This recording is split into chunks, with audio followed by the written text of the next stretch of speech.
Safely reopening in the fall. That's the idea for universities nationwide who have been outlining plans to get their students back on campus. And we're joined now by the president of Purdue University, former Indiana governor, Mitch Daniels. Governor, you were one of the first out there, I remember, at least starting to put a plan together. We had you on at the time. I know things have probably progressed since then, and I want to talk about where you are now. For example, I saw a partnership you guys put together with Rutgers University on testing.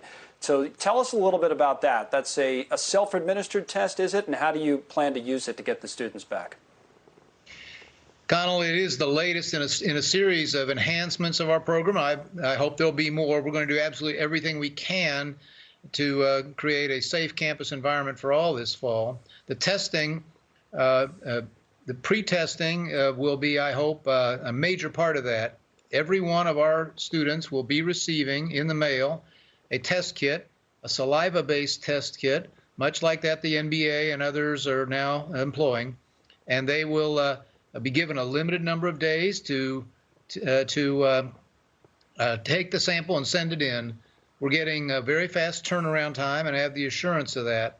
And so even though all indications are we'll have a very, very low percentage of positive cases against 30,000 undergrads, that'll be a significant number of people who will be intercepted before they can come to campus and possibly infect others. So it's just one piece of a very comprehensive program that we're going to try to implement here, but I'm very glad we were able to add it, and we will augment it later with surveillance testing and obviously the testing of anyone who looks like they might have symptoms or have this disease.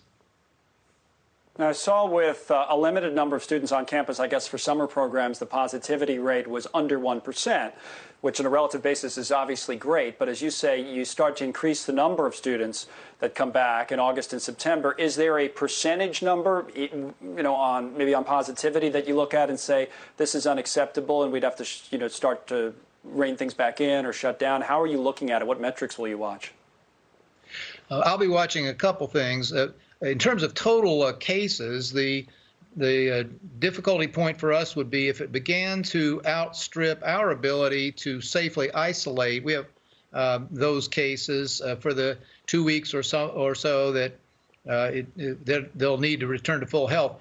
But we have hundreds of rooms set aside, and I hope that won't be a constraint. The other thing, which I think is important for us all to concentrate on, is the severity of the cases.